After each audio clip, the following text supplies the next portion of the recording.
Okay, it should be. How are you, everybody? How's it going? Let me know. What's the weather like where you are? Hi, Dawn. How are you? Hi, Bob. Hi, Zoe. Okay, cool. No worries. We got this. YouTube is taking forever to load, and I don't like it very much because we have a lot of things to look at and a lot of things to discuss. So, but yeah, we've had, compared to what okay, it loaded. Yay, we're live on YouTube too, everybody. Hi, Henrik. Hi, guys, nice to see you. So many things to discuss, my gosh. So, compared to the last time we spoke, it was not as bad, shellings and missile strikes wise, so I guess lucky us, huh? But also, let's keep in mind that last time we spoke, it was one of the worst, if not the worst, combined strike we have seen in a while. So if we just go and do a little comparison, as we like to do, based on the official information provided by our armed forces, our air force. So last time we were live, this was the situation, right? 741 drones and missiles. So that was unprecedented, very intense. So compared to that, thankfully, two last nights were relatively fine. So only 415 missiles and drones on 10th of July. So how about that? I know, lucky us. Not so lucky, but compared to the 9th, I guess, yeah, this is what we call luck now. So we had a total of 415 drones and missiles. Out of them, there were 8 ballistic missiles. This was Iskander, and 6 cruise missiles, Ha-101. And as always, the Shahedi, the drones that they have gotten from Iran a million years ago and are now manufacturing themselves. And you're not going to believe how lucky we were last night compared to that, because only 79 drones were sent towards Ukraine last night. And yeah, I guess we should be happy about that. So yeah, it wasn't as intense as what we saw on the 9th, but it was still pretty devastating in terms of the consequences. So Kyiv was hit on the night of 10th. Let me see if I have the related article. Yes, I do. So there 2 people were killed and 16 were injured. Thank you, Don. Oh yeah, it's Chewy and it's Muish. We have some cool stickers. If you are subscribed, you can probably see them, hopefully, if it's working. It's been confirmed Moldova will open the first cluster in September. It's sad Ukraine is stuck. Yeah, I know, but it is what it is, right? It is what it is. Oh, hi, YouTube chat. Sorry, you guys. Hi, Karen and Mr. M and Direwolf and Ellen and Valby and Zoe is also there. And also Hannah. Hi guys, I see you all. Thank you for being on YouTube. We're also live on YouTube, everybody. If you're not there, you should be. So, yeah, let's go back to the shelling of Kyiv. We had, unfortunately, 2 people who were killed in the attack, 16 people who were injured, as always, damaged residential buildings as a result of the mass drone and missile strike on the night of July 10th. So, which is again not as bad as the previous one, but still quite terrifying and quite bad, because how can something like this be good? Let's be real with ourselves. There was some other pictures, but it's honestly just, picture image wise, it's the same thing that we have already seen a million times over. It's the residential buildings burning. You see this multiple story building caught on fire because a drone hit it, and then the firefighters, the first responders are there on the scene working. So yeah, it's just unfortunately the same image of the devastation, as you can see, and it keeps going, it keeps happening. And I think currently the biggest topic of conversation in the country is what to do about it, how to counter something like this. What do you do about such a barrage of drones How do you develop any sort of measures? How do you develop systems to counter that, especially, under such circumstances? So this was Kiev last night. This was the attack. Another thing that happened also yesterday, that's in the city of Chernivtsi, which is considered a western part of Ukraine and is not such an often target. In fact, wait, where is Chernivtsi? There it is. This is Chernivtsi. Let me just show you on a map. So it's considered one of the safer cities, just so that you would understand what we're talking about. It borders Romania, so as you can see, very far away from Russia, quite far away from the occupied territories. So not so often that Chernivtsi becomes a target, but on 10th it was, and because of that, well, this particular source says that it's the first time since the start of the full-scale invasion that the Russian drone reached the city, but I have read that it wasn't actually the first time. But anyway, it's not as often, to put it, to say the least. So air defense forces neutralized it, but the Chernivtsi Hospice for Children Butterfly House published a video showing medics carrying critically ill children to a shelter during the explosions. So just a very heartbreaking footage of babies, these very ill, chronically ill children being taken into the shelter, which is, I think it's double heartbreaking when you remember that this is something that's happening in the areas that are more often hit, in the areas that are hit daily, for instance, Kharkiv or Kherson or Kyiv, that is hit much more regularly. It happens on a daily basis. It happens so much more often. And yeah, just absolutely devastating stuff.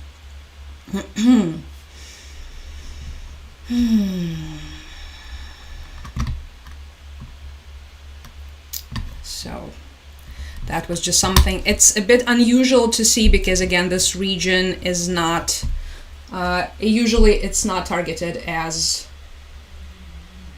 often as the others. Luke says, Trump just gave y'all money. Do you want us to throw it at the drones, Luke? What are we supposed to do with it? Do you want us to just, make it rain? Make a money gun and just shoot at the drones with dollars? You cannot do that with dollars. You need the systems, you need the interceptors, you need the drones to counter the drones.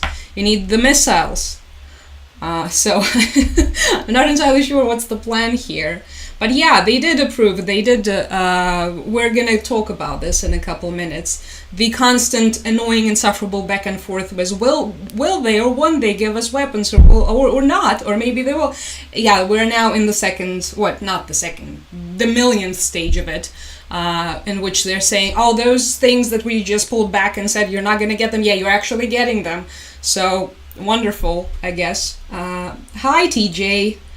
I love it for you. I love me some Earl Grey as well, but today I'm having black tea, but it's I think I had it before.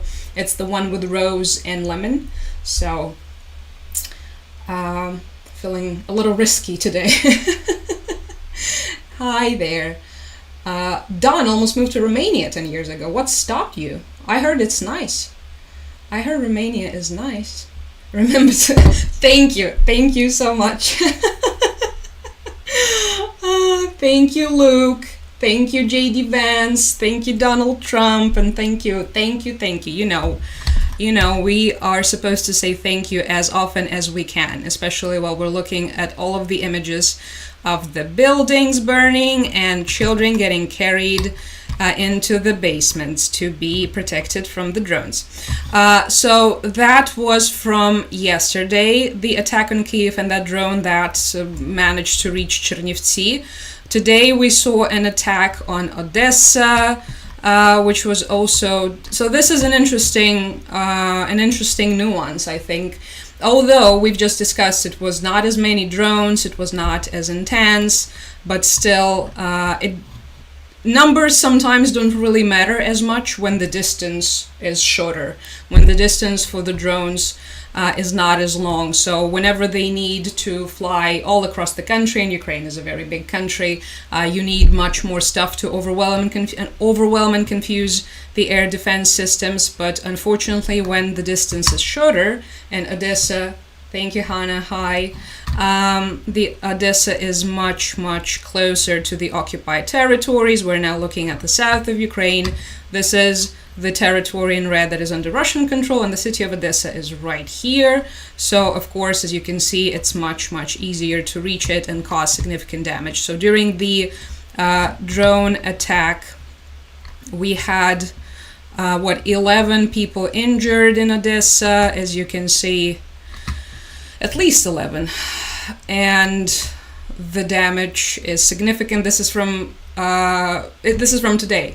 These are the images from today, taken in the morning. So 8 more people are in the hospitals. They were hospitalized. And one of the, well, thankfully, at least from what I have read so far, there were no casualties, but there was a devastation of a different kind because the drones damaged some buildings, cars, and also horse stables, which is, of course, it's extra tragic when we're seeing people getting hurt and we're losing human lives, but there is also something really tragic about losing animals as well, you know, especially knowing that animals don't understand what's happening, and you can just imagine the confusion. So now this is just a video from a person there in Odessa on the ground discussing how she saw the drones incoming and how the explosions shattered the windows. This is Chewy.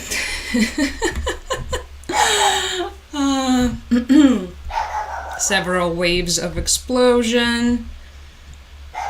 And yeah, just basically people. This lady is grateful that her kids were not at home when this was happening. Just devastating. Russia sees Odessa as their own, just like Crimea. Russia sees everything as their own. Russia probably sees some of you guys as their own as well, because this is unfortunately what tends to happen when your mentality is wherever our soldiers go is ours, or whatever we believe to be ours is ours. But yes, with Odessa, there is also this very prevalent imperial narrative, I guess. But also please keep in mind that you can say it about anything. They can say it about anything, and they've been doing it for a while. So, like, I have seen several iterations of, you know, the new wave of imperialism in my lifetime. We went from, I guess, the former Russian imperial territories to where Russian language is spoken is actually Russian, and then we went to, what was the next one? Whoever identifies as Russian is also a part of Russia. So where those people who believe they are Russian are, that this could actually also be considered Russia. So, you know, a lot of lunacy. Okay, we're not gonna look at dead horses. I don't think this is gonna add to the mood, but yeah, some devastation because there was a direct hit into one of the stables in Odessa. Hello to people on YouTube. Welcome. This is just, okay, hopefully there won't be any images of the dead animals. Let me just, this is the interview with the owner. Okay, I think it should be fine. Okay. So it's just, yeah, just the image of the results of this direct hit into this extremely important, militaristically significant military object that is the stable with horses. Hi, hello, hello, hello. Welcome. No, I'm not. Don't even, no. I'm in a very safe part of the country, so it's the people who are constantly who are receiving, you know, the worst of it, who are constantly under fire. They are actually the brave ones. We're just here, you know, just living. The drones occasionally get here as well, but it's nothing compared to the way things are over there. There was an interesting video that I wanted to show you. First and foremost, This is the one, okay, we have discussed this last time. I'm gonna get into this as well. Oh, thank you for asking. I'm okay. I'm alright, I'm fine. As good as one could be, given the circumstances. So, alright, this is the... Oh, really? Did you see me in your dreams? Or I'm like a bad omen, you know? You think of me and I immediately materialize. Russians will need horses to tow their artillery. I don't think so. I think they're doing okay without it. I think they are doing just fine without horses. Yeah, there were some instances of them using donkeys, I guess, but obviously it immediately got taken out of proportion and blown up by especially by social media. But obviously it's not everywhere. It's not on every part of the front line, so... yeah, but I guess it's just, you know, it makes for a good meme. So, haha, look at them, they're so stupid, they're using donkeys. This is the video that I wanted to show you. So remember how last time on July 9th we were discussing this massive strike on my region. So on Volyn, where we are, right, it's in the western Ukraine, so it's right here. This is the city of Lutsk that was under a strike. We have discussed that. I just wanted you to show a video. Now I think it's definitely okay because it's been a couple of days and obviously the enemy already has access to all of this. If it's on social media, hi Eminem, it means they already know that it's happening and what they hit. But this is a good video illustrating, not a good video as in it should be filmed, because no, you shouldn't be filming missile strikes and them hitting or not hitting the targets, but it shows how the Ha-101 cruise missiles carrying cluster warheads working. So I'm just gonna show you, and it looks like it looks apocalyptic. So look at this, look how everything lights up in the vicinity, because it's all of these different parts, you know, that get separated from the missile. They're flying in different directions and burning everything. So yeah, that was definitely caused some devastation. No need to be an expert to see that. And I think this was also image. Yeah, this is also from Lutsk. This was also filmed by people in the area. The sky lighting up. Sometimes whenever stuff like this happens, even here the sky lights up, even although we are, you know, removed from there. You can see the air defense working. You can see I think these are the drones incoming. So yeah, this is what it looks like when there is a massive combined missile and drone strike happening. Now you know. So yeah, this is one thing that I wanted to show you. And also from Odessa, we constantly talk about how, you know, Odessa is an entirely different beast, how Odessa lives in this just insane mode of being, you know, this tourism paradise in the morning and then under constant shellings, under fire in the evening, late at night. But I think this video illustrates that, yeah, sometimes it also happens during daytime. So if you look at this, this is filmed by a woman in Odessa, somewhere by the sea. Yeah, I mean, just look at this. This is the air defense trying to intercept the incoming Shahed drones. So you can just hear the shooting. Some people are hiding, some people just continue sitting, continue tanning at the beach. You can see the drone.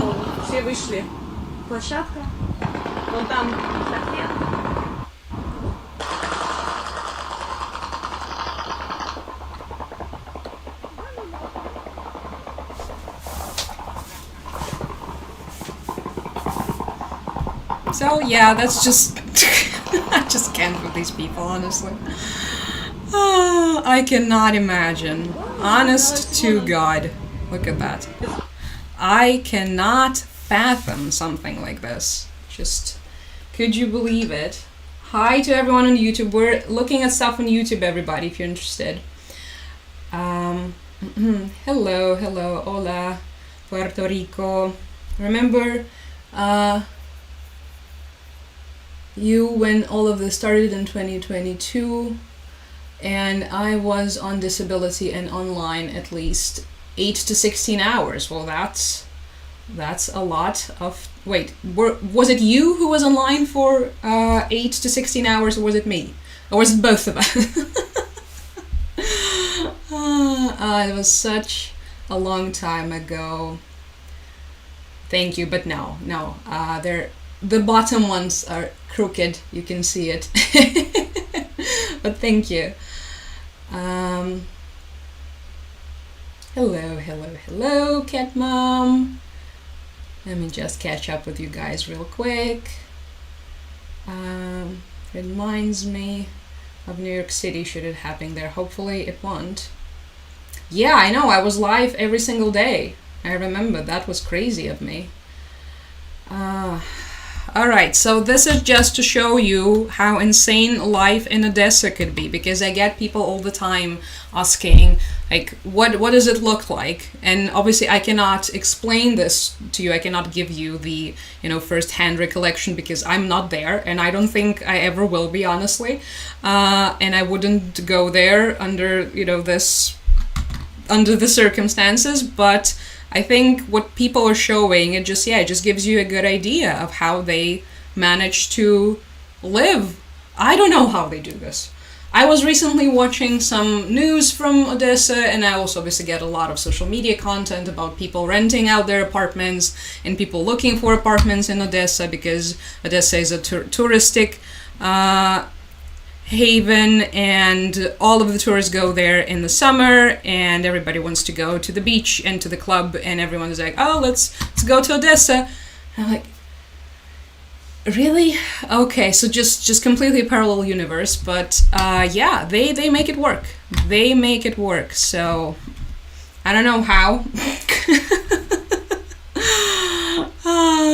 I have no idea how, but yeah, unfortunately, as you can see, these managed to cause some devastation. Selfie with that minister with last name beginning with an A. Who did a selfie? I am not sure what you mean here. Not entirely sure what you mean. So, alright, I think, have we talked about all of the strikes? No, I think we haven't talked about Kharkiv. Just a reminder to those, oops, that's a different tab. A reminder to those of you who might have forgotten, this is where Kharkiv is. It's in the eastern Ukraine. This is the region of Kharkiv, which is ginormous. And this is the city of Kharkiv itself. So, yeah, in Kharkiv, we have had, again, unfortunately, something that happens there far too often, but they're very close to Russia, and yeah, this is the reality they've been living in for a while. So, again, destroyed buildings after the Russian attack, windows shattered. I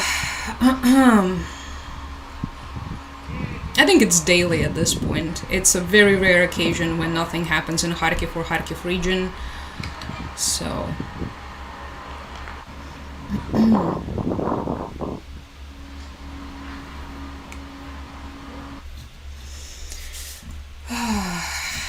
The rescuers are working. Interestingly enough, very often when you see images like this, a lot of these people, we see a lot of firefighters, we see a lot of the workers, but also there are a lot of volunteers. Especially, I've been reading about how in Kiev there is a lot of young people volunteering,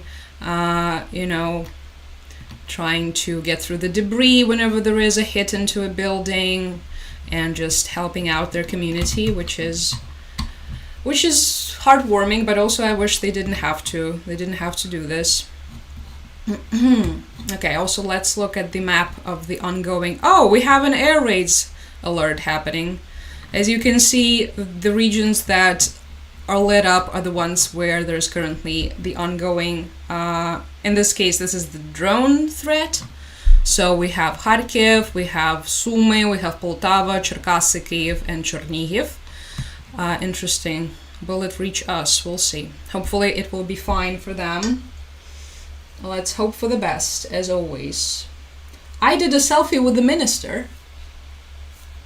I've never met a minister in my life. You mean like a politician or like a priest? I've never met any single minister in my entire lifetime, unfortunately, or fortunately. I don't like politicians very much, so.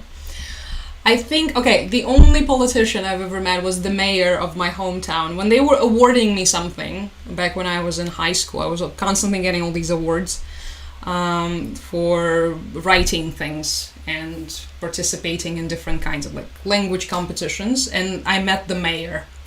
And yeah, no one cared because so nobody liked him because I think there were some scandals with him. Oh yes, I think I remember. It was like a corruption scandal because he owned a factory that was manufacturing the tiles, and he just continued to change the tiles in our city, in our town, every single year. Every single year, the tiles needed revamping because the mayor owned the tile factory. So yeah, I think that's the only guy that I ever took selfies with. I have never met anyone. I know there was, especially I remember at the very beginning, because I was going super viral in 2022 with the war and everything. And I remember getting these videos like claiming that I work for the government and, you know, that I'm like this with the CIA and Zelensky and all of them. And I was like, yeah, right. Me in my village. The only thing I'm close to is the beavers, so.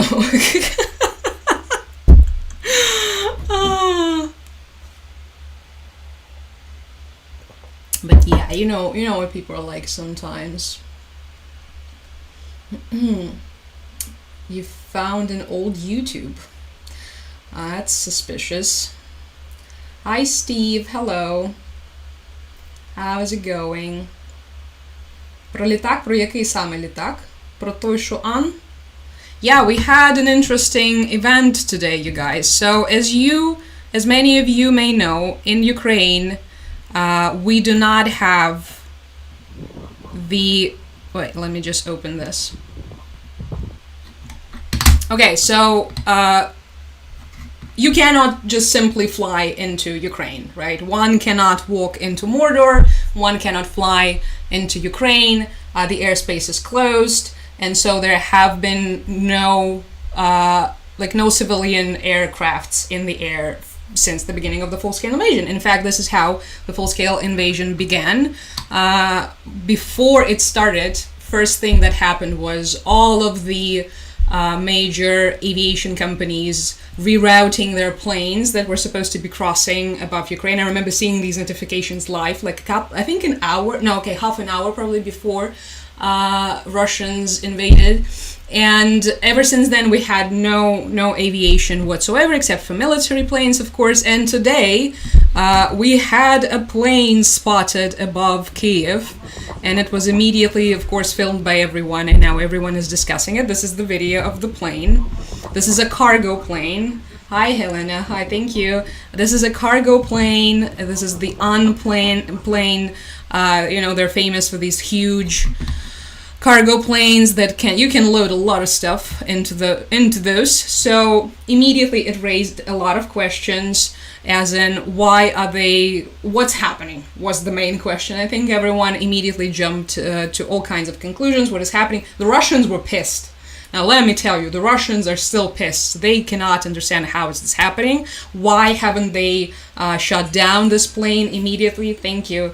Why haven't they done anything? So the first reaction that the Russian propagandists had to seeing a cargo, like regular, civilian plane flying above Ukraine is, why haven't we downed it already? Which is wonderful and says a lot about the type of people there. But anyway, everyone, we're just as confused, I think.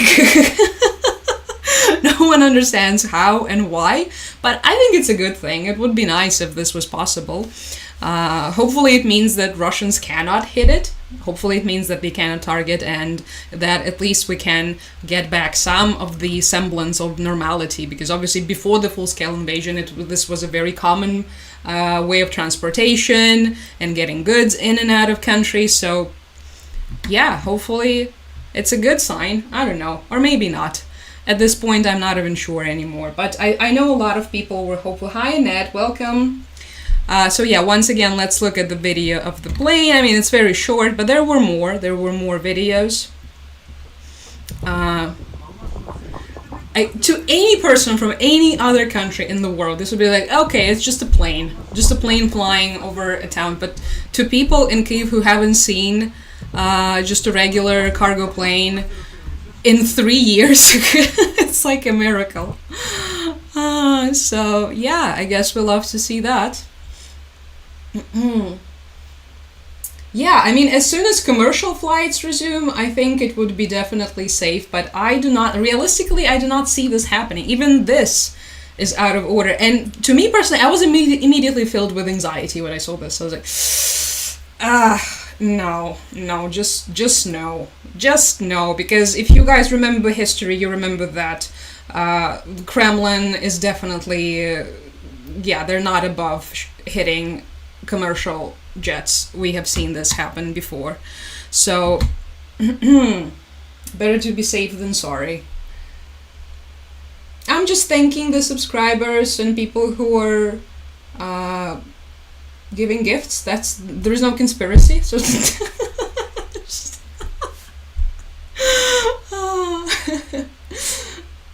Alright, yeah, this is just the plane situation. By the way, regarding the Chinese spies, I don't know if you guys remember, but we had the Chinese spy situation in Kyiv. Just a quick recap of what was happening. So a couple of days ago, we had 2 Chinese citizens detained in Kyiv, the capital of Ukraine, by our intelligence, and they were accused of spying.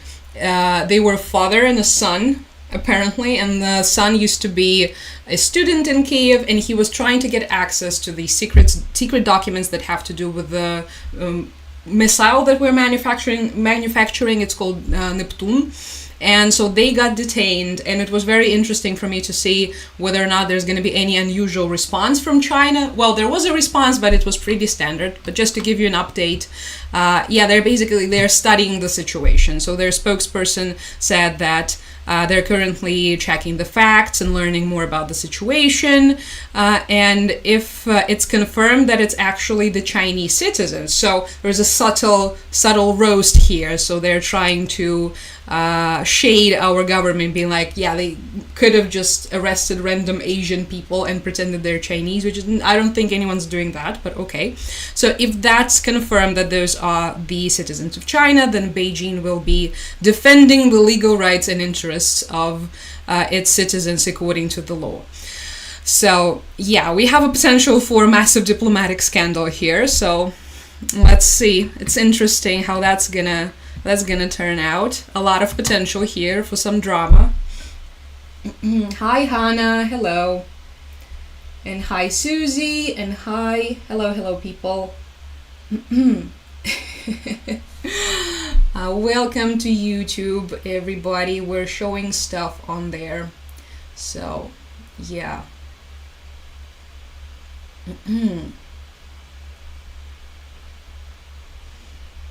Okay, let me see. All right, everything is cool, I think.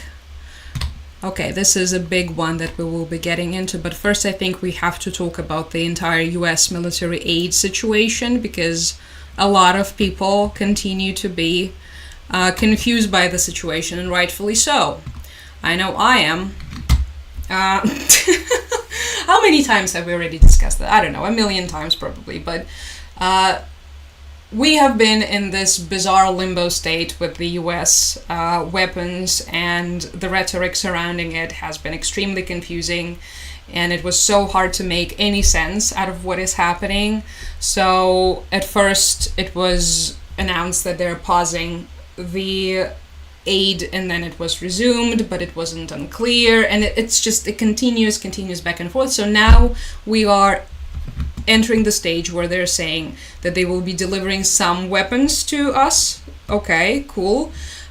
So we have already discussed that, but yeah, basically this is going to be the high piece, thank you, artillery shells and mobile rocket artillery missiles, which is okay, wonderful, thank you. It's really, really appreciated. I hope you're not going to backtrack on it in the last minute, as we have already seen happening. So, and another thing that also, this is Reuters reporting on this, by the way, that that's that's a scary picture of Trump. I don't know why they continue to make close-ups of his face. I don't think this is something that should be done. He's not exactly a member of BTS.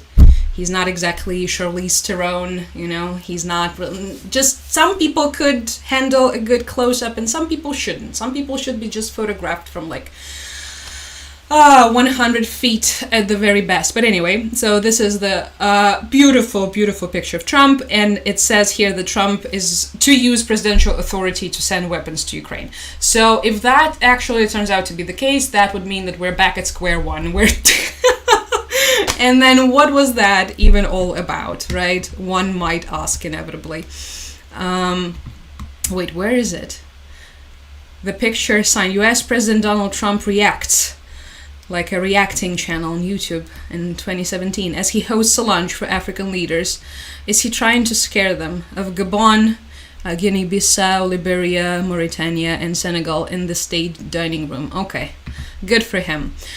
So yeah, if we're going back to that, this just immediately annihilates everything we have to. What was the point? What was the point of everything that was happening before? I don't understand. The fog of war, we're confusing the enemy. You're confusing everyone. You're confusing the allies and the partners. And the enemy, I don't know if the enemy is confused. The enemy is perpetually confused because the enemy is insane. What are we even doing here? I think there was something that Lavrov said about, was it not regarding that? Let me see.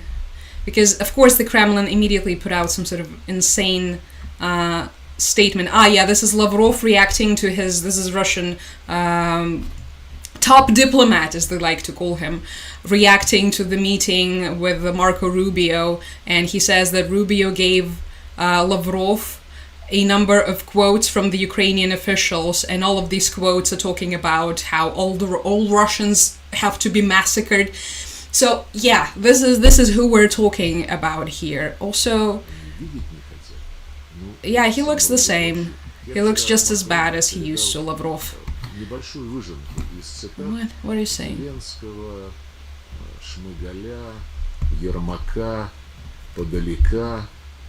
Где впрямую говорится о необходимости уничтожать ручную. Юридически, а лучше физически. И вот когда господин Барро и ему подобные заявляют о том, что ничего, кроме территориальной целостности Украины, они видеть не хотят, ну, это саморазоблачение. Я вчера Марко Рубио передал...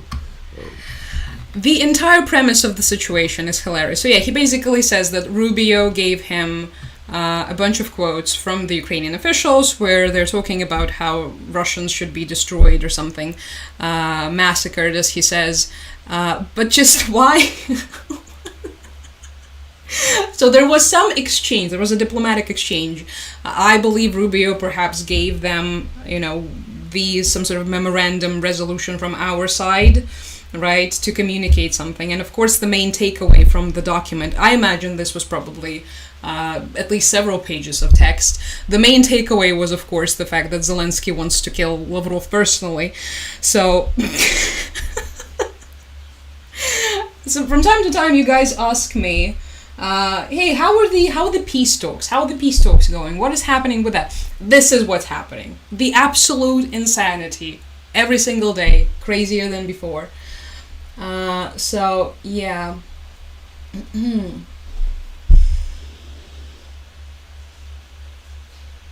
I never took a selfie with Arestovich.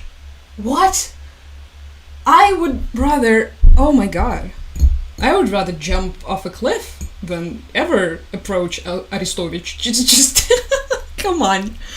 Oh my god. He was very big at the time. He was everywhere. In the beginning of 2022, Arestovich was absolutely everywhere. He was the go-to guy for so many people for their news for some reason. Oh, we have more? Okay, no, this is Donetsk. It's almost always red. Everybody was watching them. He was doing these like daily live streams in Russian, calming the population down and stuff.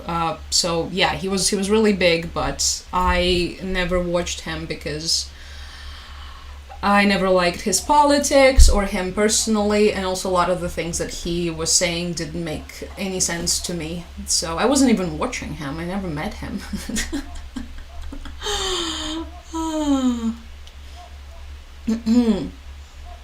I read Lavrov slipped him a list of demands, or as they... Wait, is this JD Man? It's the JD Man stickers. Yeah, now that you're in possession of those, this is it. If you ever try to cross into the United States, it's over for you, Adam. Oh god. Yeah, they did exchange the conditions. So this is something that Rubio has announced. He said that basically Russians gave him... Wait, I think we have a video. Let me pull it up. I have a video of Rubio talking about this somewhere. Okay. Let's see. The ideas from the Russian side that the Trump administration had not heard before. Yes. Well, I think maybe, yes. I think it's a new and a different approach. Again, I wouldn't characterize it as something that guarantees a peace, but it's a concept that, we'll take back to the president today and here as soon as I finish with you. It's a concept, he says. It's not something that guarantees peace, it's a concept of peace. So yeah, Russia offered them a new and different approach, whatever that means. He didn't really clarify a concept of peace. All right, wonderful. So again, it sounds like a whole bunch of nothing. Very similar to what we have already seen before. I don't really see how this could change anything. It just brings us back to where we were. So, this is why it's so sad. It's not even annoying at this point discussing the so-called peace talks. It's just sad because nothing ever happens. It's the same back and forth continuously. At the same time, the situation at the front remains the same, and the situation in regards to the shellings and the attacks on the civilian infrastructure in the Ukrainian towns and cities also remains the same. So it's really hard to pay any actual sort of attention. Of course, we have to pay attention to this because, it means something, I guess, but it's mainly infuriating, especially if we're looking at we need, ideally, some decisive measures, right? We need some serious business, seeing how the situation is unraveling and escalating and snowballing, like we just had Russian drone crashing in Lithuania, which is a NATO country, by the way, right? And I know the drone looks ridiculous, it's probably a decoy, whatever, but this is yet another red line pushed, and we're going to discuss this in detail. We're going to look at this article, because this is what's happening to the backdrop of this. I don't know, here's a list of things, here's a list of whatever, here's something, here's concepts of a peace plan. A Russian drone crashing into NATO. Yeah, okay, wonderful. Hi, hello. I don't know why they continue to post any pictures of Trump. Well, in case we forget what he looks like, I imagine. As if we could. Honestly, this is something that is unfortunately impossible to forget. The Immaculate 10. Yeah, it's not me. It's not me. Gumby, not me, 100%. Never posed with any of these people. Never met any of these people. I haven't collaborated with anyone ever. Especially none of our officials of various levels of credibility and delusion. So, no. Not me. Nope. Hi, Nick. Hello. Thank you. Why do you look younger every time I see you? So it's the biolabs. It's the biolabs, and the biolabs and we have discovered the serum of eternal youth, and this is one of the reasons why the Russians are trying to take over, because Putin wants it. No, I don't look younger. It's the filter. I look older on YouTube. You can come, see my face on YouTube. I look significantly older there.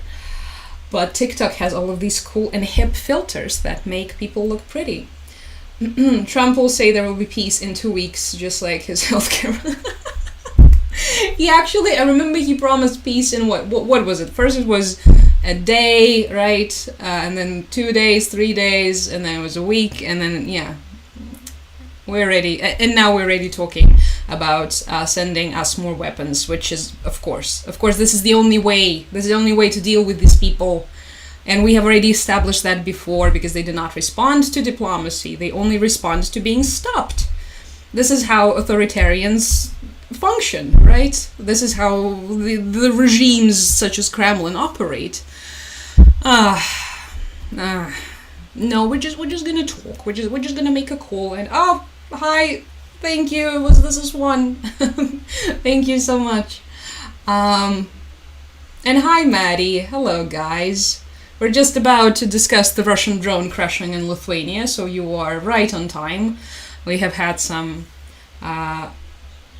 developments of sorts, which are not very positive and are not very exciting, but unfortunately keep unraveling. Oh boy, but we have concepts of a plan. We have concepts of a peace plan that Lavrov gave to Rubio, so God save us all, please. Ой-ой-ой. Ай-яй-яй. Друзі мої друзі, що буде? Right, it's the only way. It's the only thing that they understand, the only language they understand, which is, it's awful. But this is how it's been for a while now. So I think we just have to get used to this new reality. Well, I mean, some of us have already been living in this reality for a while. But some people apparently need some time to adjust, so. Yeah, Lithuania. No Article 5 yet, no. So we have this drone, right? This is a Gerbera drone crashing in Lithuania. It looks pathetic, and it's immediately became sort of, thank you, Janine, sort of a meme on social media, because of course the moment something looks unconventional or funny or crazy, it's look at them, they're so backwards, they're so technologically behind. And when a lot of people are making all this fuss about it, it's very easy to overlook the bigger picture, the fact that one more time, this is not the first time, but one more time a Russian drone is crashing into a NATO country. And yeah, it keeps happening. Just a reminder, we've already had the situations with drones flying into Romania, another NATO country. There were missiles flying into Poland, and both NATO countries. And of course, let's not even talk about the hybrid attacks that are continuous. So a Russian Gerbera drone, thank you guys, crashed a kilometer inside Lithuania's territory after entering from Belarus. Of course it entered from Belarus. Let's see where Belarus is, in case you guys have forgotten. It's right here. And this part right here, this is all of the border that Lithuania shares with Belarus. So unfortunately, again, for Lithuania, but yeah, there are historical reasons for this. Anyway, so it flew from Belarus. At first, everyone was confused, and a flurry of conflicting reports followed. No one understood what was happening. A lot of disinformation. The moment something unexpected happens, immediately there's a flood of news. And what was that? Was it a UFO? Was it a homemade drone? Was it whatever? Anyway, but then it was confirmed by Thursday evening that it was, in fact, a Russian Gerbera drone, according to the Lithuanian defense minister. So we've seen those drones at work a lot, right? We have seen them being used as decoys for shaheeds, basically. And it's one of those, remember how we discussed how they're sending in these decoys, sometimes a lot of them, sometimes almost just as many as the actual drones, and it's to confuse and to exhaust the air defense system, to overwhelm the air defense system, also to make perhaps the air defense forces use the actual missiles or actual drones, actual weapons to, try and get those. Because this would mean spending money for to counter nothing, basically. So beyond simply this is a quote. Beyond simply striking targets, the Gerbera will also include reconnaissance features and could be used to divert our air defense systems. This was one of our drone and electronic warfare experts quoted on this drone. And so I think we've discussed them in the past. I'm not entirely sure. But I think because of that, it was taken so slight. It was taken as a joke. Okay, it's just a decoy drone. It's whatever. Nothing like this is whatever. It means things mean things. I know, it's so annoying, but things still mean things, even in the year of our Lord 2025. So then they're discussing whether or not these drones are dangerous. How and why did the drone enter Lithuanian airspace? Let's try and guess. Who wants to take a wild guess? It remains unclear. According to the representatives of the Lithuanian Armed Forces, drones of this type can also be used during military exercises as aerial targets. It could be reconnaissance, it could be a test of the country's response procedures, how the state reacts to an aircraft entering its airspace, or it could have simply been a target that went off course during a live fire exercise. One of those is not like the others. I don't think it was an accident at all. I do not believe this was an accident. But they're investigating all the possible scenarios. Several international media outlets have reported that Lithuania failed to react in time to identify the object as a Russian-operated Gerbera drone. And of course, now there's also some additional infighting. The image is unrelated, by the way. I don't know why they did this. This is Ukraine. So, but this is, I think, the most concerning part to me, that, right, no one could determine whether it posed a threat or not. The confusion that it caused was, it's not good. Right, it's not good. You can't tell what's inside just by looking at it. It could just as well have contained a combat payload. Exactly. That's the problem. It could have, and this is why it was sent into the airspace. I think we can all agree that this is why it was sent into Lithuanian airspace. Oh God. Oh, Jesus, take the wheel. I cannot anymore. Oh my goodness. Okay. Let me see what you guys are saying. YouTube is quiet. Is TikTok saying anything? Okay, let me just scroll a little bit. As always, I'm behind. Article 5 would likely end the conflict in a day. No, it won't. Come on. I think by this point in time, we all understand that it will not. But most importantly, it will not be activated. I don't think it will be activated. I think it will be, this is the worst part about everything, that it's going to be done like this. It will be look like this. First it's going to be a bunch of decoy drones, then it's going to be something else, a bunch of decoy nastamnet soldiers. You know what nastamnet means? We're not there. This is what the Russians used to say when they invaded Crimea in 2014, that it's not them. It's just some random soldiers. And don't even get me started on that. But hopefully it will be, of course. Let's hope for the best. NATO continues to infringe on Russia. That's why all of these countries that I just mentioned that are members of NATO fled towards NATO the moment the moment they could, the moment the Soviet Union collapsed, the moment they were accepted. This was like, from the moment the Soviet Union collapsed, they all ran for NATO.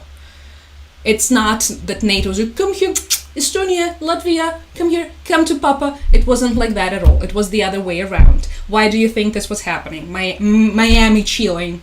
Jesus, take the wheel. Just because they had nothing better to do, or what? Or because maybe there is a danger, a massive danger to the east of them that they were trying to protect themselves from. I guess we'll never... It's such a conspiracy. We should ask Alex Jones. He will clarify this for us, I'm sure.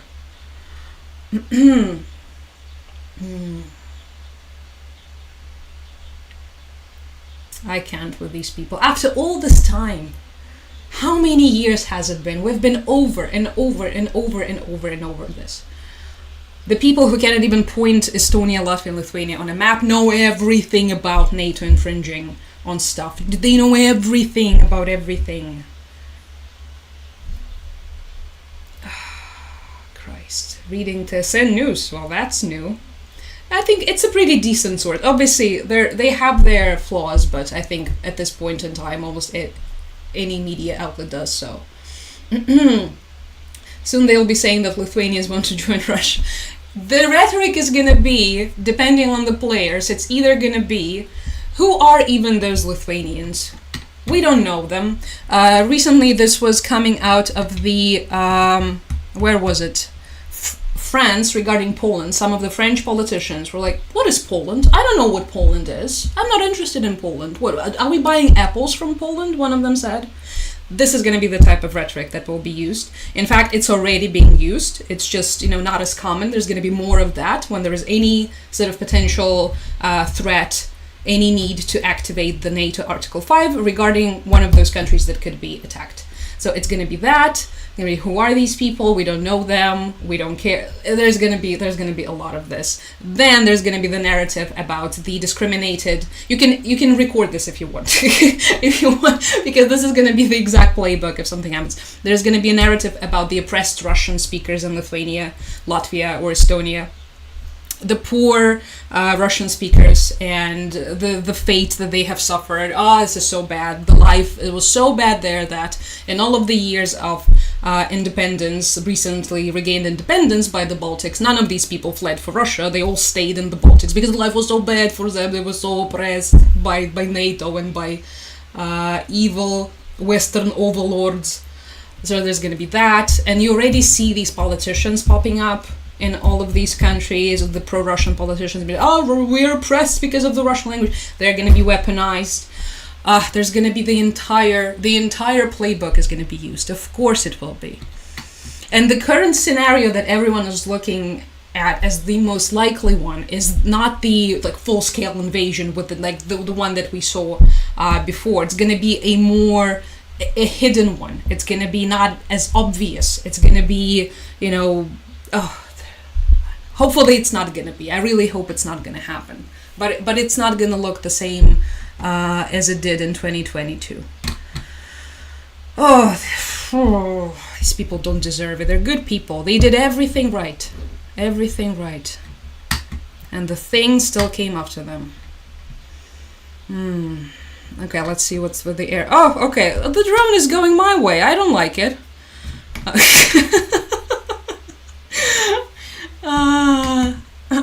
Look at it. It's Zhytomyr region that lit up next. Okay, are you gonna stay in Zhytomyr or are you gonna go towards us next? We'll see. If it's gonna enter our region, we're gonna get one of the air raids as well. Thank you so much. But hopefully it won't. So, and I hope things are fine in the places with an ongoing air raid alert. What's happening? Let's see. Any news of the explosions? Trevoga. Okay, for now it's just the alerts. Let's see. Alert in Kiev. Alert in Kharkiv. Alert. Everywhere is the alert. I don't have all of them, unfortunately. Zelensky just announced that we have resumed the... Oh, thank you so much. The weapons delivery from the US has been resumed. Yay. What was that? What was the last several days even about? I can't do this anymore. Okay. All right.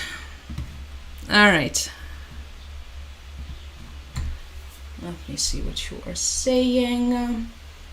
YouTube, how are we doing? Hi, Chelsea. Also, so preventing Russia from attacking its neighbors is an infringement. Infringement to what? Their right to imperialistic fire. The entire NATO infringement on the Russian border thing is so ludicrous for so many reasons. Whenever it's used as, oh, Ukraine was kind of hoping to be a part of NATO because we were not a part of NATO. We were denied being a member of NATO. And this is why Russia attacked. But then you immediately have the case of Finland and Sweden and what happened after 2022 when Russia attacked Ukraine. These countries that previously were not members of NATO immediately became members of NATO. And what Russia did? Nothing. This is what they did. This is the visual representation of Russia did. Absolutely nothing. So, infringement. Anyway. And whenever you point out that all of these countries joined NATO voluntarily, all of a sudden there is radio silence and no one says anything. I wonder why. But also it's important to remember that the proponents of this rhetoric, the rhetoric of NATO infringement and all of this, they do not believe that small players have agency. If you are a smaller player, you do not have agency. You are a proxy. You have been brainwashed by the lizard people and Victoria Nuland and the CIA and Soros and all of them. You do not have agency. Agency is something that apparently only 2 countries have, according to, okay, sometimes 3. It's either the US and Russia in this bizarre Cold War thinking mentality, and sometimes China also has agency. No one else has agency. Everyone else is a puppet of the global world order. Hi Moo, hello. And hi Loris too. Nice to see you guys. I'm already ranting, I'm already so mad. I'm so angry. You're right on time to see me.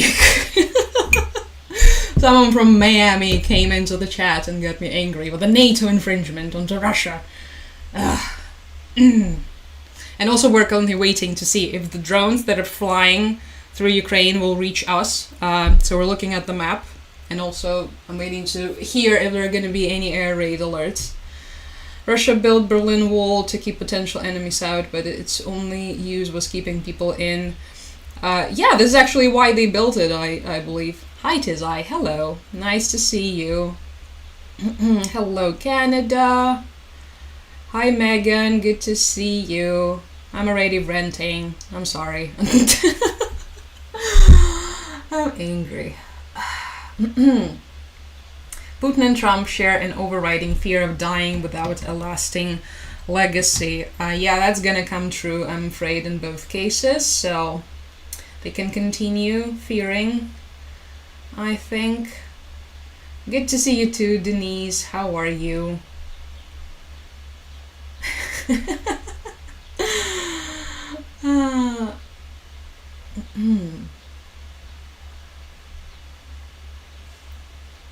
Right? This is what I was trying to tell people about. Finland and Sweden joining after all the time of not joining and all the doubts, all the conversations, and then immediately. And then what was the response? Nothing.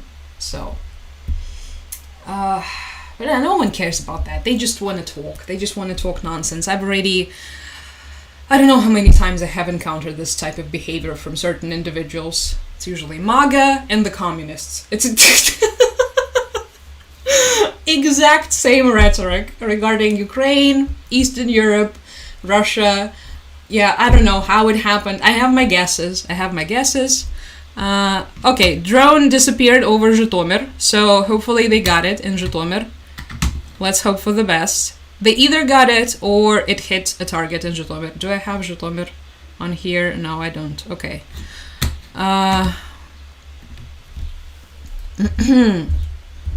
Let's see, Zhytomyr. How are we doing? No, okay, nothing yet. The last news are from 2 days ago. Okay, let's just hope that they got it. Let's hope that they got the drone in Zhytomyr, and in the meantime we can discuss the murder in the center of Kyiv, everybody. We had a murder of a SBU Ukrainian intelligence colonel. which is a first one, and it was absolutely devastating to see because we don't get a lot of those happening. And up until recently, it was generally believed that perhaps the Russian networks are not as active. Yeah, well, they are. Let's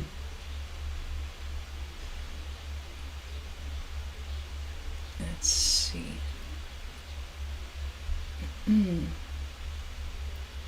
I know, right? The bullying strategy is not even something that Putin came up with. It was a thing since the Soviet times. So it was like a very common Soviet strategy as well. This is how they functioned. A lot of the things that they're doing right now is the direct consequence, the direct descendant of the Soviet approach. So I know. All right, let's talk about this one. So nobody expected that for some reason. At the very beginning, I remember the first couple of months in 2022, it was something that, on the very opposite, everyone was worried about and anxious that this was going to happen, that Russia is going to activate all of its sleeper cells, all of its sleeper agents across Ukraine, and will start taking out people in the Ukrainian rear, especially our commandment, military commandment, political commandment. And then it sort of kind of went quiet, and it even became a point of very heated debate and a lot of negativity on the Russian Telegram among the Russian war correspondents. So they were all like, why aren't we hitting targets inside Ukraine? Why aren't we taking out the military commandment? Why aren't there any attacks targeting their upper echelons? And so for a while we haven't seen anything like this. So this is the first one, and today they're celebrating, obviously. All of the Russian propagandists are celebrating because this SBU colonel was shot in the center of Kiev, pretty much, when he was entering his house. And yeah, so he was just exiting his house. He has like a bag in his hand of some sort, and then I'm not going to show you the video because why? But yeah, there was a guy approaching him. There were 5 shots, and yeah, he drops dead. Pretty much, this is what we know for now. Even the New York Times wrote an article about this, which was surprising to me. I did not expect the New York Times to get on the situation at all. And yeah, so they're first talking about the SBU. Well, SBU is notorious. I think we mention SBU pretty much every single stream, our domestic intelligence agency. So they mention some of the interesting details, because it's important to point out that the Ukrainian media, it didn't have some of the information. It wasn't giving some of the information that the New York Times was giving out. In fact, I kind of got the impression that they were trying to sort of, keep the whole thing hush-hush and not really comment a lot about this. In fact, SBU at first, they didn't even put out an official statement at first. So it was first just all rumors. And basically, this was a very prominent member of the SBU. He has been with the intelligence service for decades, since the 90s. And he was for a while, he was the commander of the special unit known as the Пятое управление, the 5th commandment. Yeah, they're the ones who have been connected with the CIA, by the way. And he was among the people who took out Motorola. I don't know if you know who Motorola is, but it was one of the very prominent Donetsk People's Republic leaders, the pro-Russian separatist. So that was a while ago, and after the beginning of the full-scale invasion, he was among the people in charge of the Kursk operation, when the Ukrainian incursion into Kursk was happening in 2024. So yeah, you can tell that this was not just some random guy. And for now, we do not have any official versions, just some comments from the former officials, like the former head of SBU, very controversial, Ivan Bakanov, said that if it's just some personal infighting, which what's that supposed to mean? All right, I don't even want to get into that. This is one thing, but it could also be a public execution conducted by the Russians, which I think, yeah, this is probably the version number one for what has happened. Then, of course, it would require the immediate reaction from the, of course, it's going to require the immediate reaction. But yeah, for now, the situation remains just confusing and extremely alarming, I would say, because again, this is the first event, I think, of such a scale that we have seen in a while. Ever since the murder of that, remember how we discussed the spy, not spy, the extremely bizarre situation between the two Ukrainian intelligence services, GUR and SBU, at the very beginning, with SBU allegedly taking out a guy who was working for GUR. That was very shady. We discussed that briefly before. So yeah, I think ever since then we haven't seen anything like that. So it's very, very, very concerning. I am concerned. Everyone is concerned, and it's just overall sad because it's always really, really devastating when we're losing, people of such level, of such caliber. Okay, the drone is back in Zhytomyr. Go away. Is this the next drone? I don't like this. Okay. Hi, Jenny. Hello. Good to see you. Good to see you. Good to see you. What about the oligarch just arrested? Oh, we talked about him 2 streams ago. If you mean the Russian one with the gold, right? The gold factory. We've already covered that some time ago. But yeah, he was arrested. That's because there is currently the wealth redistribution happening in Russia. That's the main reason. They're nationalizing things, they're taking things away from people. So if you remember, a very long time ago, I did this video on YouTube about Prigozhin and this attempted coup that he tried back, when was it? 2023. And to me, that was the first sign of the changing times, and that the changes and the redistribution of wealth within the Russian elites are going to be inevitable, and that no one is going to be off the limits anymore, and it's just a matter of time before the circles of wealth will start to shrink, because the less there are resources and the less money there is, then why do they need all of these random people? The circle is going to start tightening because they will need the resources for the upper echelon, for the inner circles, and they also need the money for the war, of course. So it was just a matter of time before it started happening. Then after that, after the Prigozhin situation, I think about a year after that, Putin gave a speech about how basically there's going to be change in their trajectory, and how now all of the business will have to start working for the state, and if it's not going to do that, then the state will make them. So yeah, just now it has sort of I think it's sped up, and we started to notice. Before that it was kind of more random, it was smaller players. Now they're getting to bigger players as well. So it was just a matter of time. It was just a matter of time, everybody. Drone, where are you going? Can you go back to where you came from, please? I don't like this. I don't like this at all. Poor Zhytomyr. Okay. We had, by the way, once again, the incredible finding by the European Court. They found that Russia committed violations in Ukraine. Can you believe that? I was so shocked. I could not believe it. I could not believe my eyes. Russia committing violations in Ukraine? No! And they were also behind downing of the flight MH17? No! That could not be true. Are these people kidding me at this point? Okay, I guess it's good. I guess it's good that we have one more confirmation. Europe's top human rights court delivering damning judgments against Russia in 4 cases brought by Kyiv, and the Netherlands accusing Moscow of atrocities in Ukraine. Wonderful, but also really...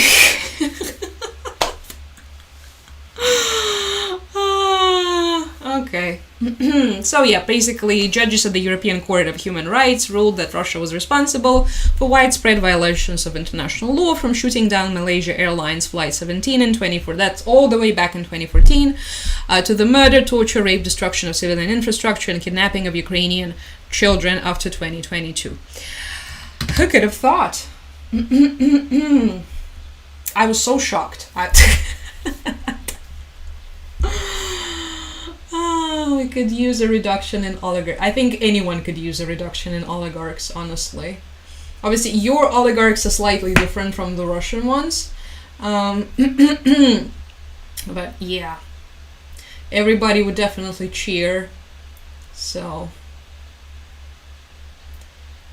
okay. I think...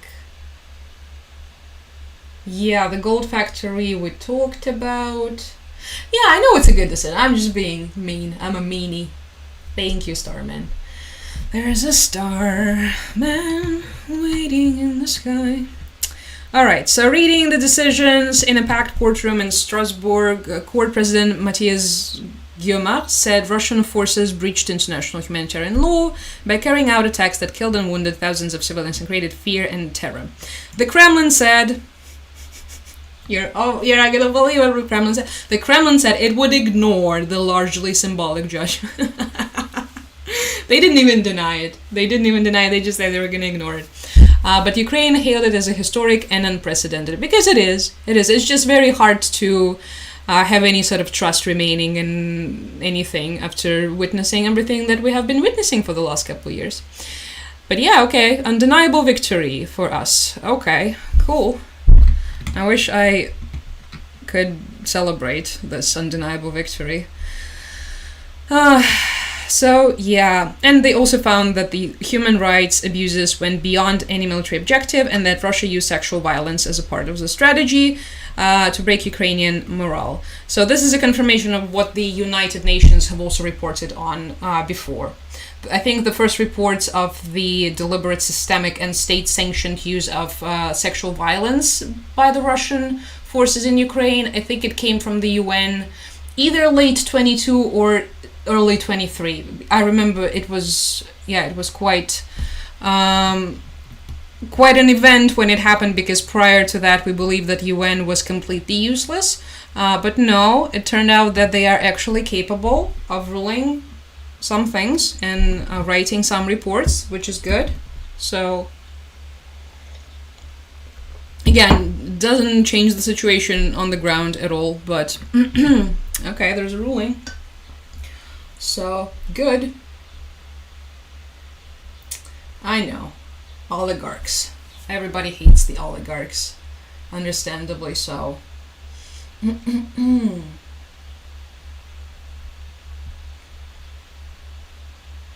Good to see you too.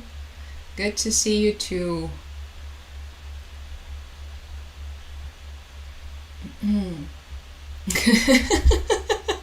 I know, Barbara. It would definitely be a much stronger statement if it came with a weapons package.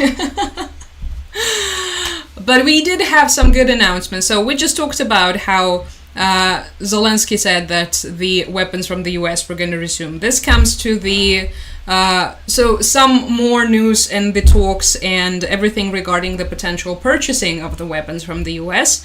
For instance, with Germany and Norway, according to Zelensky, being ready to pay for 3 Patriot systems for us.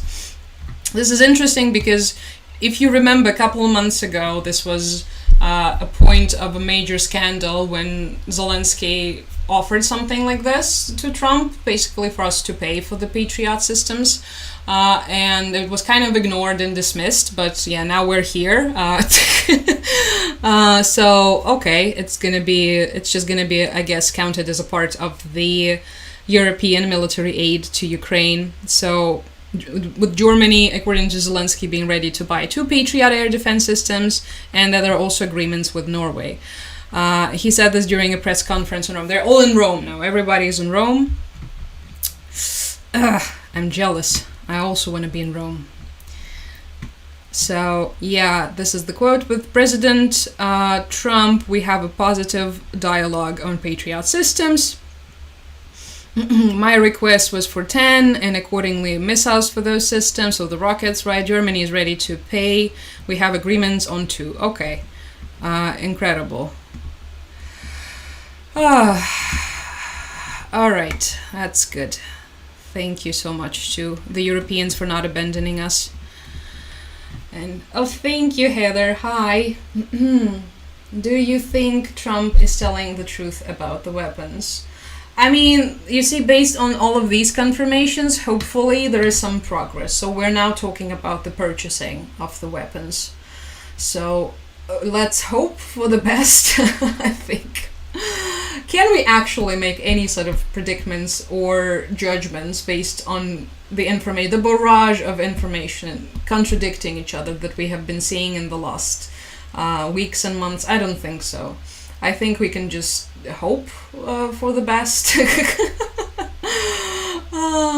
So it makes all the sense in the world for them to do this. It makes all sense in the world for them to deliver those weapons.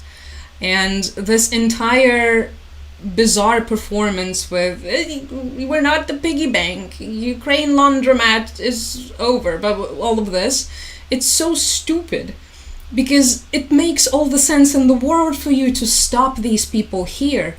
You don't want to let them onto the NATO territory because then you will have to fight. And ever since how long has it been? Well, ever since he became president, pretty much. But although I think it's worth pointing out that by the end of the Biden's term, the shipments have also slowed down, but I don't remember what was the reason. There were too many things happening. But for the last several months, it just added to the confusion. Because it makes all the sense in the world for you to do this. Like from the rational perspective. No, not from the charity perspective, not from the whatever it is that they're claiming, but from the cold rationale, just self-interest. Okay. All right, I guess. What do I know? We also have to discuss what Duda said. That's the Polish president. Soon, not so much, but yeah, he said some things. We're going to discuss this next. Sorry for the source that I'm using. It's not very trustworthy, but the clip is accurate, so we will discuss this in a second. He is not happy about Poland being snubbed, so we will discuss that too. All right. Let's see.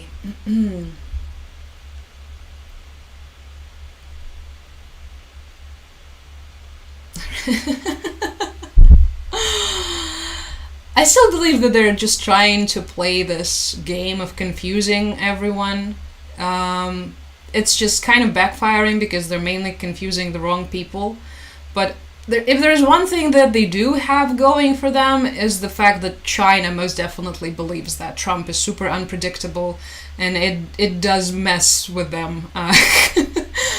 They believe, it's kind of, I think, a well-known line of thinking that China believes that the Democrats are easier to read. I don't know why. Is it because Biden used to make more sense, foreign policy-wise? It's hard to say. But yeah, if the goal is indeed to confuse everyone, the goal has been achieved. Everyone is confused. For better or for worse.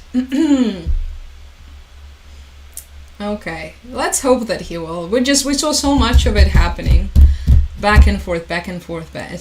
I'm really tired from this. So, I don't really know. If he does, good. If he doesn't, bad.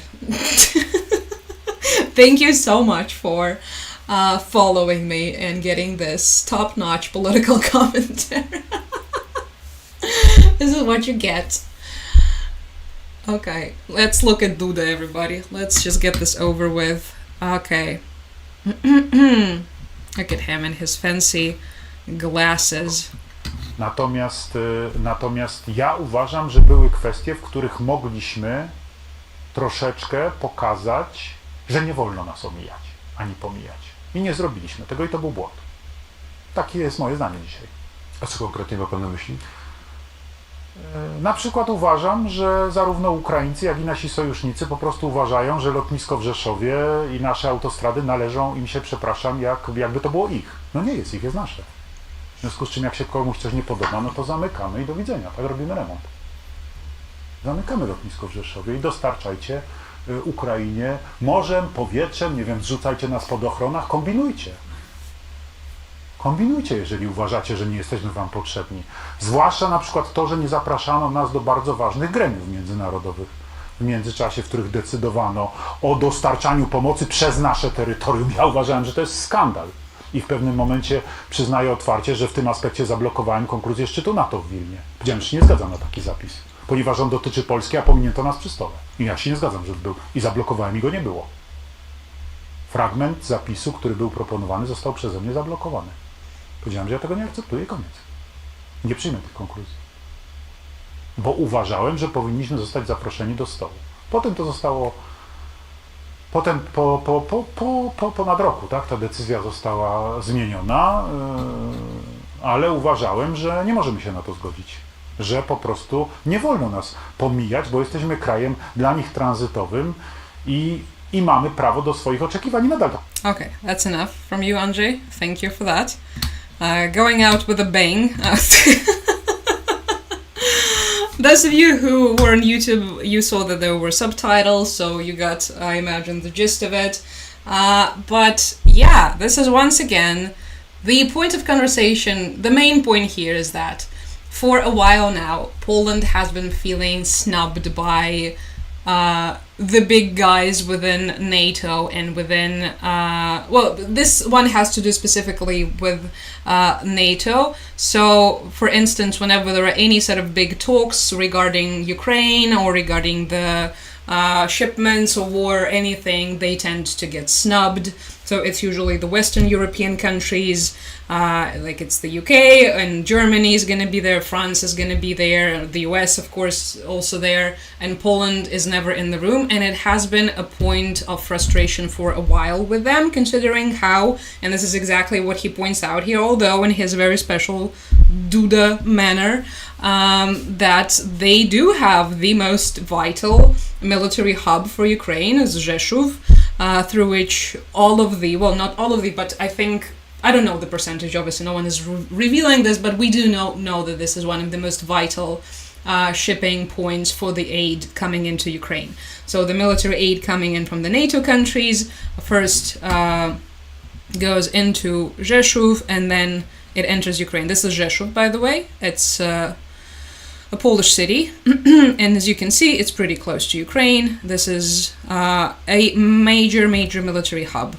So basically, yeah, once again, this is not, I think, the first time we have seen this happening, not the first time we have heard this from him.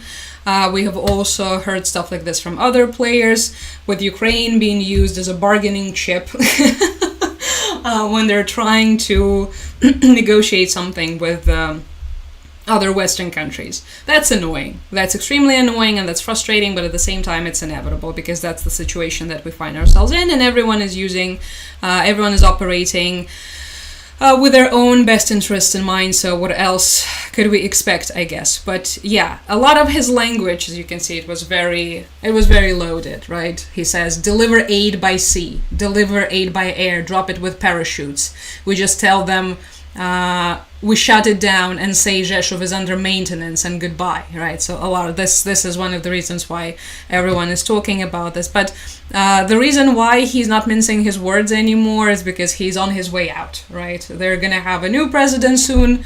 He's probably gonna be the same, but at least regarding us. Yeah, the language will be much more politically correct, let's put it this way. So yeah, and he also admitted here to intentionally blocking the final statement at the NATO summit in Vilnius in Lithuania in protest over Poland being excluded from key logistics decisions. So yeah, they just want a seat at the table. That's the message of it. If you throw away all of the nonsense and the threats and And it has been a point for a while. We've been noticing this happening for a while. Poland wanting a more active role and to be respected, I guess, which in a way makes sense. It just one would wish it wasn't said as aggressively, I guess. But then again, it's Duda on his way out, so what else can we expect?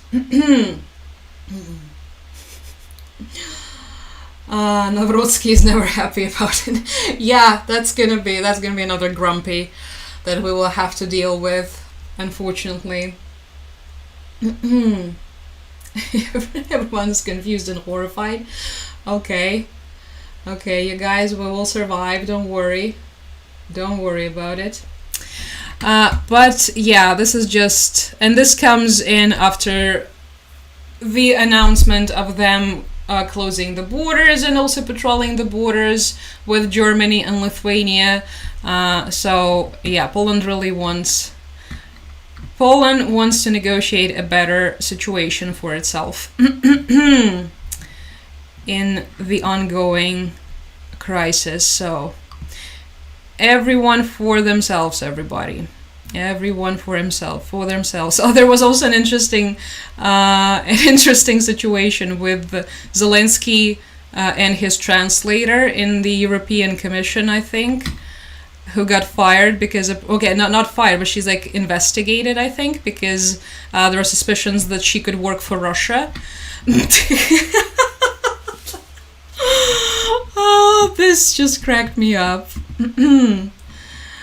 So the translator, which the European Union hired to work in its meetings with President Zelensky, was fired for suspicion of spying for Russia. Moreover, Ukraine warned about the danger because the translator was from Russia.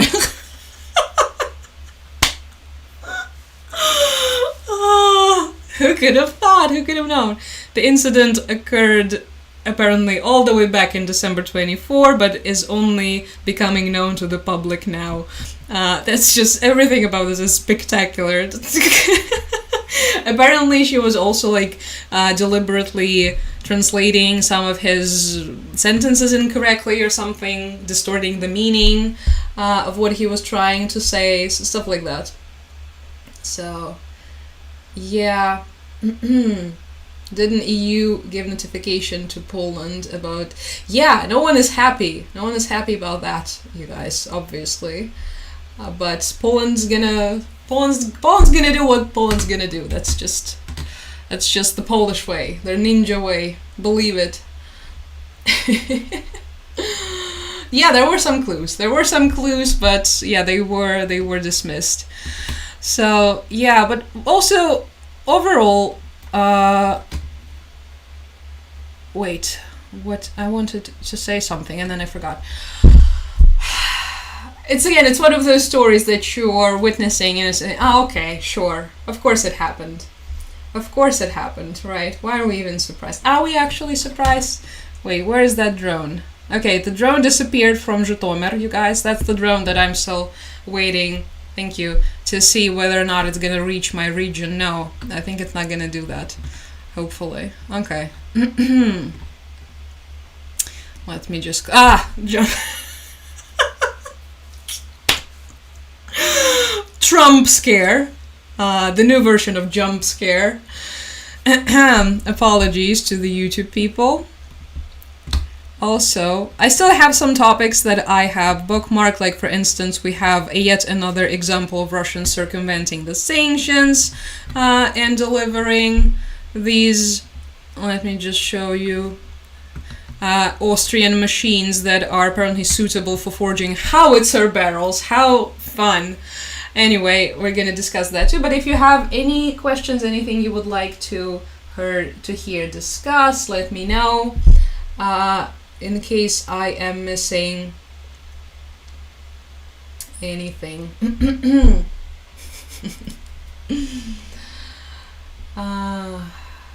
Did you see the Superman picture about Trump? Yeah, I did.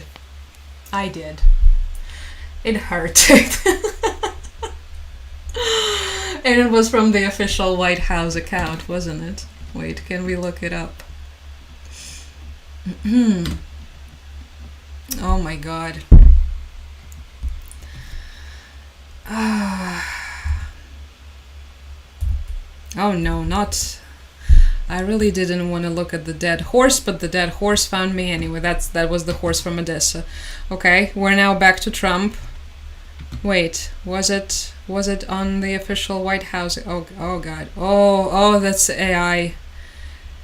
Why did you make me do? Okay, no one made me do it. There he is. The symbol of hope, truth, justice, the American way, Superman Trump. And of course, he looks the way he has never looked in his life. But yeah, it's just the fact that it's the official White House account that is posting this. I know. You didn't even have to say anything. I know. These days, you're not even surprised anymore. You just see something like this being posted, and you're like, oh, okay, wait, is it the official White House account? Of course it is. Of course it is. The AI memes and the Super Trump. Sure. Okay. Why not, I guess. So, the sanctions circumvention and the bypassing of the sanctions, our constant topic, I think. How many times have we discussed it? 1 million times, right? So yeah, this is just another example. I just love how innocent this is, right? Just small innocent Austrian machines suitable for forging howitzers. Nothing special. They could be used for anything. They're probably using them, to make ice cream and stuff. So who could have thought? And yeah, there's a Spanish company that is a middleman here. Which, tends to happen. For some reason, Spain has this massive Russian hub of influence capable of doing such things. So they can produce artillery barrels. Sure. So one of the things about howitzers is that they tend to get worn out pretty fast, and they require replacement. So you need some machines that would be able to forge those for you. So how convenient. Okay, this was an awful automated translation. I'm just gonna go back to the Russian version, sorry. Sometimes it works, sometimes it's not. Very much hit or miss. So and another important thing is that the Russians require the machines that could produce higher precision equipment, right? Because of course they would need higher precision equipment when they attack Europe. So Spain is here to help. So this company is called Forward Technical Trade from Barcelona. Interesting, run by one guy. Okay, not suspicious at all. And they sent into Izhevsk. We recently talked about Izhevsk because it was burning. The drone manufacturing in Izhevsk was recently burning from a friendly Ukrainian drone that visited them. They have sent an Austrian machine to Izhevsk. How cute, how innocent, and how completely inconspicuous. Just something that happened. Just another day in Barcelona. And it only became known because there was some lawsuit of the group in Russia that was importing it, and the lawsuit between them and the Russian customs.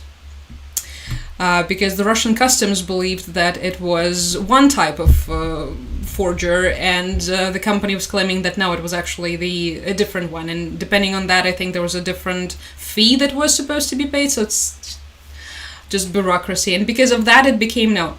So it became known only because of that. Imagine how many instances like this there are when it doesn't become known at all, when it doesn't make it into the press. Yeah.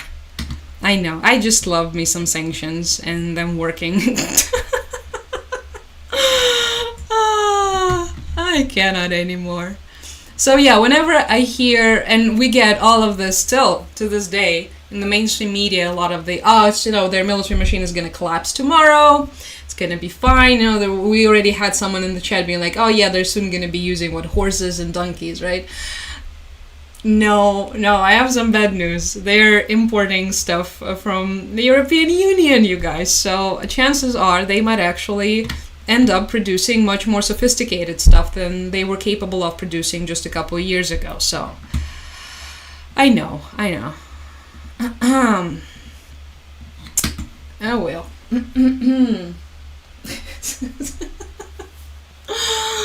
I used to get so frustrated by this. Like, oh no, why would they do this? They don't care. Don't they realize that, Europe is the European Union is the next target, that it's gonna backfire tremendous. I used to care a lot. Now I'm just like, okay, sure, of course they did this. Of course they would do something like this. These are more pictures from Kiev from the yesterday attack that we have already discussed, of the building that was burning in the center of Kiev. This is Pedro Pascal, like in Dostoevsky. That happens. Okay, that's the new corruption scandal and the searches in the houses of one of our main anti-corruption guys. I'm going to discuss this in my main From Ukraine Patreon video that I do every month, because it requires a more in-depth approach, and also that I talk about these topics in detail on there. What else? Okay, this is also about corruption, I think. We also had a recent poll here in Ukraine with 47% of Ukrainians believing that in 10 years Ukraine is going to be a completely destroyed country with a huge population shortage because of all of the people leaving. And this is the first time in 10 years when the percentage of the pessimists is higher than the percentage of optimists. So last time we had someone asking, what is the mood like? That's the mood. I think that's finally we have a poll that reflects the mood perfectly. Everyone believes in the worst now because everything is horrible. But I like this picture. It's a very cute picture. It's the kids dressed up in vyshyvankas. It's from 2018. This is why. This is back when we were all collectively pretending that there was no war. And everyone was really happy. And everyone in Kiev was hanging out. Okay. So, yeah. It's interesting how this number has changed. So in December of 2024, it was 28% of the people who took the poll who believed in the pessimistic scenario, and then 57 believed that everything is going to be fine. And yeah, now it's 47 and 43 respectively. What affects the mood tremendously is the constant drone attacks on our cities. It is taken a massive psychological toll on people, and because they are continuous, ongoing, and there are no breaks in between them. There used to be breaks. Like, for instance, with Kiev, there would be, imagine like, oops, what's happening? There would be a strike, then there would be several days without a drone strike, and so people had some time to kind of recharge, I guess, in a way, and it made things more tolerable. These days, it almost doesn't happen. The strikes are daily, and of course the moods are declining rapidly because of that.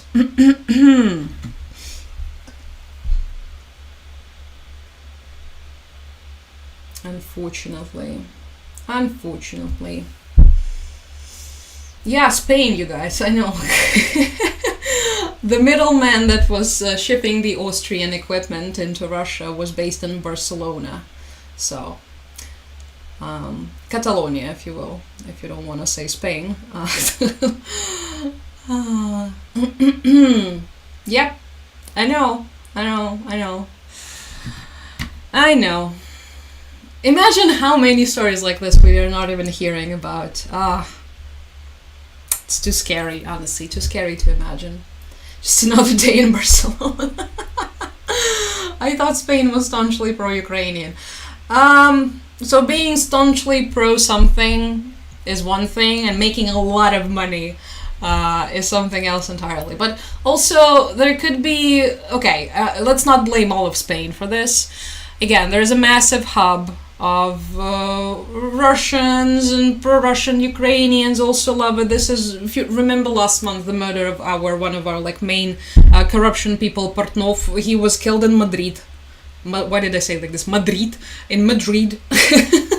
So in Spain, it could have been something like this. It's very suspicious. The article states that there's only like one investor in this company, like some Western dude, but he could just be used, right? He could just be used as the face of the enterprise, and in reality it could be completely and utterly Russia ran. So I wouldn't be surprised if that was the case. So let's not discredit all of Spain. Okay, I'm not going to be mean to Spain anymore. Although their Eurovision fans are really mean to us on Twitter. But that's okay. We can live through this, I think. Okay, we have discussed this, and this, and this, and that. Let me just scroll back to the top. Why do I have O.J. Simpson? Oh my god. Oh, this is a reaction to the post saying Donald Trump said Epstein files could destroy people. And a reaction here is the image of O.J. Simpson that says, O.J. Simpson says he avoids Los Angeles because he feels he may be sitting next to whoever did it. Yeah. Anyway. And I think this is one of Trump's most recent statements on Russian attacks against us here in Ukraine. And it's, you'll see what's going to happen.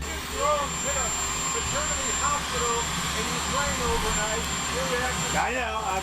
You'll be seeing things happening. You'll be seeing things happening. This was the last we've heard, so ominous, spooky, scary. We'll see if it's actually gonna mean anything. Oh, I also had this very sad video that I wanted to show you. We've already talked about the animals and how much they suffer under shellings, and this video is an example.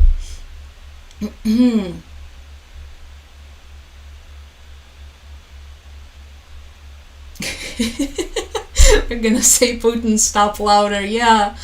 If we're lucky. They're trying, right? Look, we have some agreements. Like today there were some agreements announced on rebuilding of Ukraine. I don't know what is it that they're planning on rebuilding, considering that the war is ongoing, but okay, we have these agreements apparently about purchasing air defense systems. So it's not just talking. But with circumventing the sanctions, I think by this point in time it became abundantly clear that it's either a massive failure or not enough effort is being put into this. A new bill was introduced in the US Senate regarding the Ukrainian children kidnapped by Russia. That's good. I was worried they would just pretend it never happened, so... Alright, so this is the video that I wanted. So this is during the yesterday's air raid alert and the strike on Kiev. This is a dog named Lucky trying to hide in the bathroom because she is scared of the explosions. So, and there's nothing that the owner can do. She's trying to calm her down, but it's not helping because all of these loud noises and the explosions, the dog is just absolutely petrified.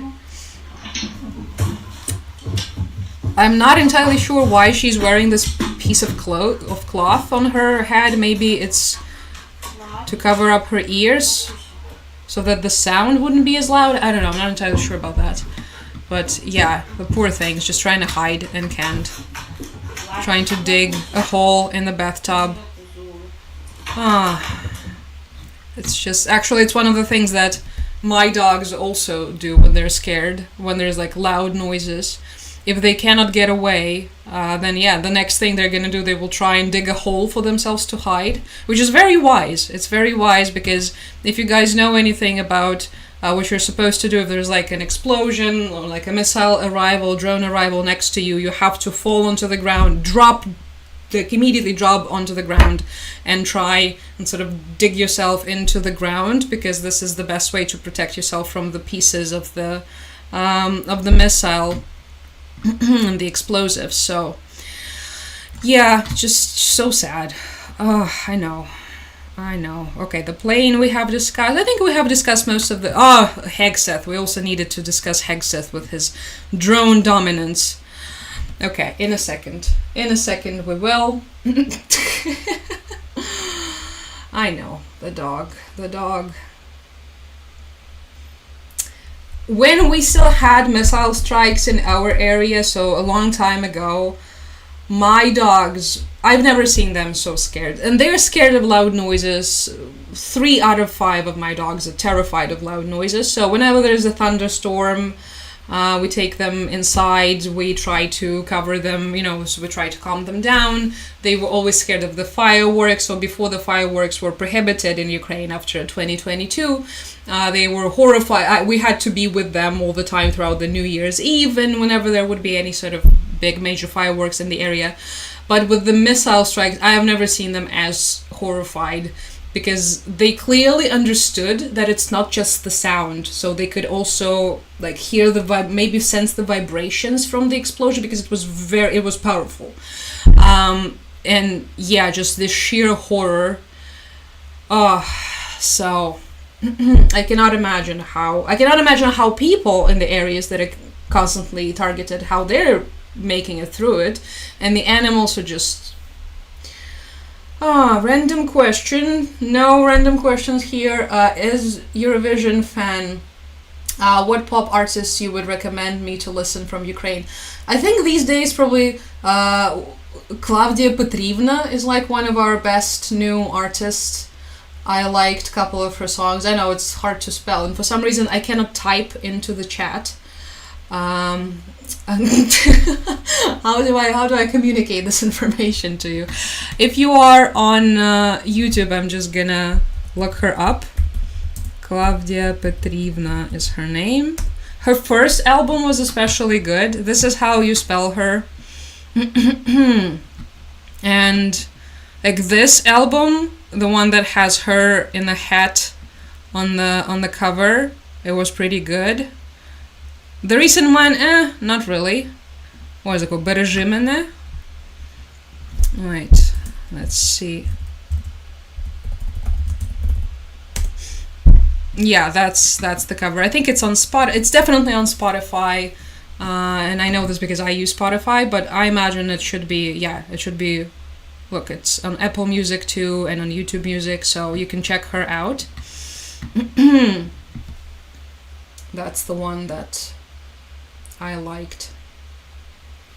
People were explaining to me that it's a happy hoodie, what the dog was wearing in that video, that it protects the ears. I didn't even know such thing existed. I need 3 of those for my dogs. I had no idea.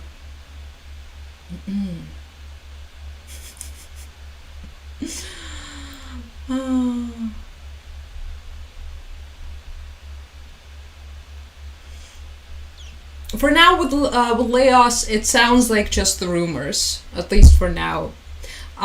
It was basically announced as, the possibility, as something that the Russians are discussing and exploring, but for now, I don't think there have been any confirmations, although, if you remember how it worked with North Korea, it was, at first, there were rumors, then they appeared on the front lines, and there was a lot of denial, and then after several months of them already being actively engaged in the battle, after that, finally there were confirmations, so it could be one of those scenarios, we'll see. Hopefully they won't. Pets can hear things louder than we humans cannot hear, that's why they're so scared, right? And I think they also understand that something is really, really, really wrong. Because they're very much creatures of the routine, right? The dogs especially, they like the order, they like everything, to be the way they're used to, and when something goes majorly out of order, they freak. So, yeah. What about the Russian drone that landed in Lithuania? Yeah, we already discussed that. It's just them testing. It's them testing the red lines. It goes both ways, unfortunately. It just absolutely sucks to see this happening. They were trying to see what the response was going to be. For now, I don't see any response whatsoever. And that's just unfortunate. Hopefully there will be. what's the good response to this? More airplanes, NATO airplanes sent to Lithuania, more troops sent to Lithuania, stuff like this. Reinforcing the eastern NATO flank, ideally. But for now, it's just memes mostly. Haha, it was a decoy. It was a decoy drone. This is it. This is what it looks like. Yeah, it is a decoy. They're sending dozens of those per night here, and it's not as funny anymore when they're mixed in with the real ones. So hopefully the lesson will be learned from this situation. But it's devastating. I hate to see it. I like Lithuania, so... I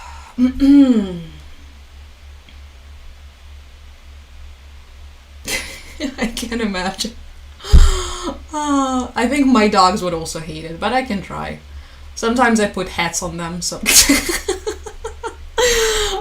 they're not too happy, but maybe if they realize that it's actually blocking off the sound, they will be more accepting of it. Who knows? Are people lining up to be the new Russian transportation secretary?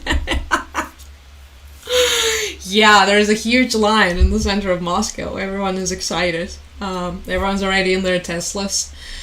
No, I honestly haven't heard much about this after the bizarre situation with the last one. So, hi, Mihaela, thank you. It's the Baltics, there will be a response. I know for a fact that they are preparing. Right, there are constant news about them reinforcing the border, about them deploying troops, about trainings and exercises. But what I think we would like to see in the situation is the response from other NATO countries as well. Right, to see a response from all of the other players. Sorry, the drone is getting closer, you guys. The drone is now in Rivnenska Oblast, which is the region next to mine. So make your bets on whether or not the drone is going to reach us. Hopefully it won't, but we'll see. You never know. So yeah, we would like to see a more solid response from other partners. Hopefully we will. Partners, allies. Sorry, we have partners. You guys have allies. So I hope there will be. It's just going to take time. Because we have seen this in the past, right? So immediately when something horrible would happen, at first there would be nothing, but then with time there would be information about more deployments and the planes and the Patriot systems that were being relocated. Some of these news are not making it into the mainstream media. Good. They shouldn't be making this. This should be top secret information, actually. So I believe there should be, and that there will be a response. So I keep saying so.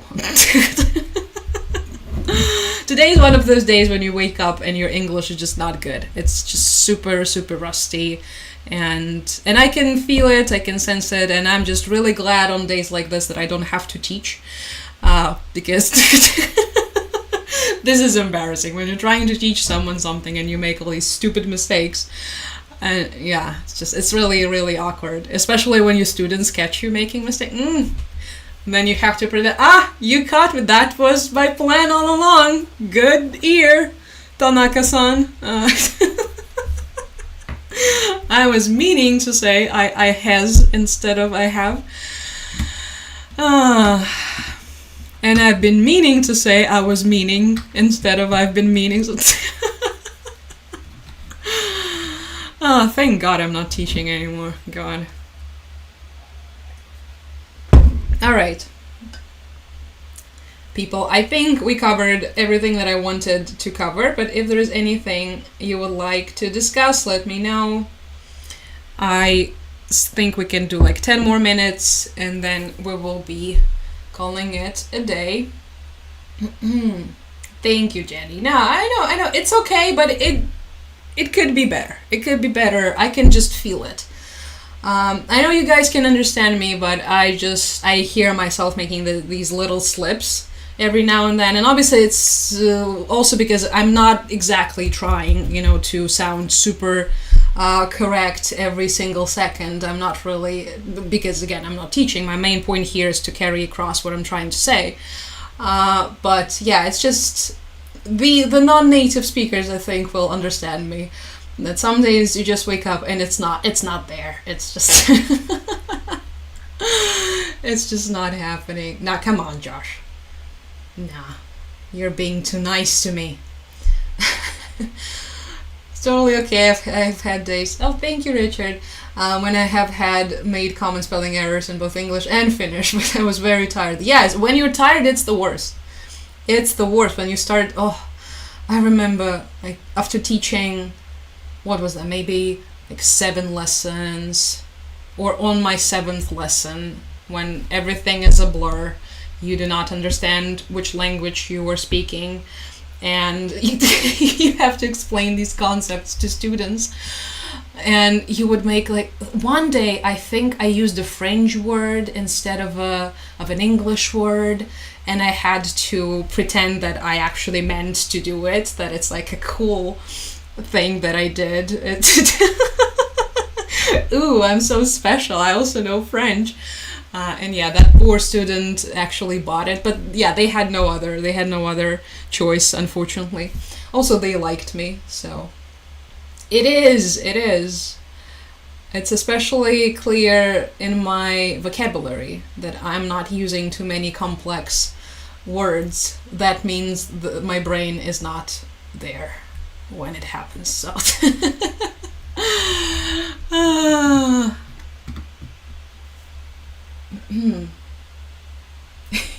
right, it just happens. It just happens. We can make it work. I can make it work. It's totally fine.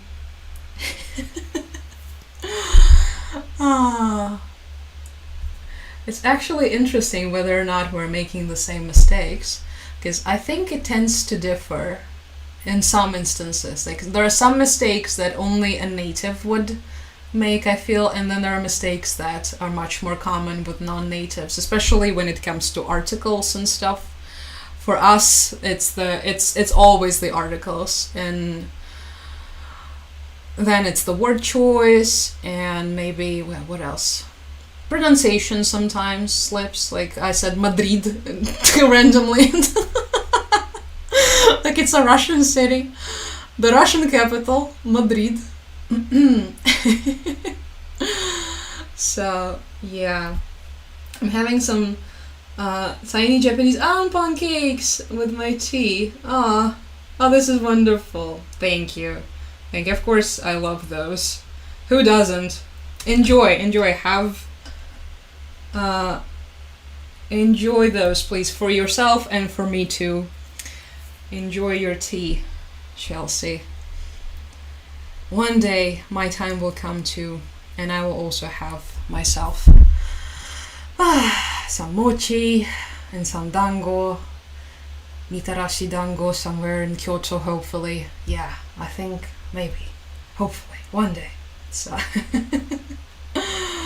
what brings you joy? Well, mitarashi dango for Japanese snacks definitely do. And just overall Japan things, my dogs, talking about things that are not war related. The sea, traveling, all the normal people things, I think.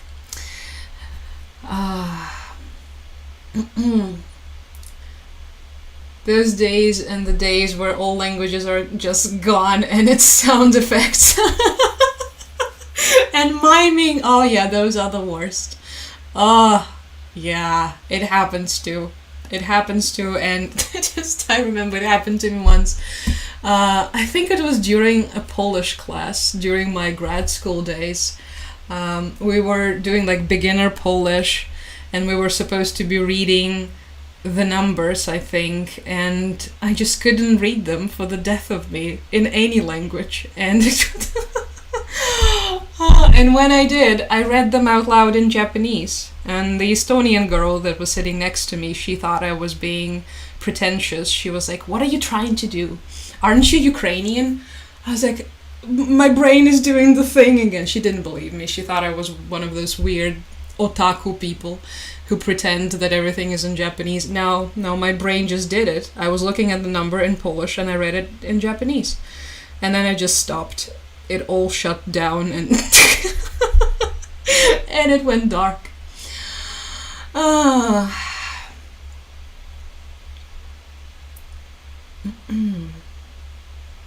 hey, Carol. Yeah, we're already wrapping up.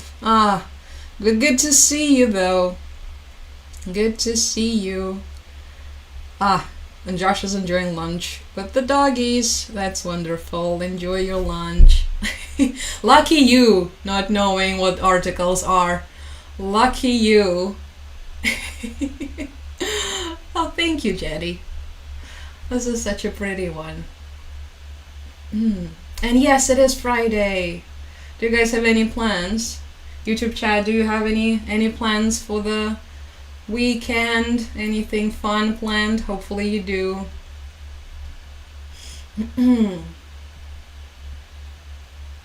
Sakura will deliver to Ukraine.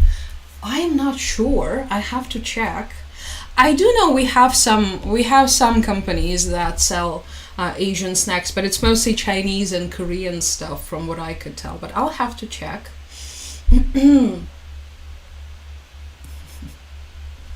Thank you. Have a safe weekend too. Brain farts, yep. Those two. Those happen, I know.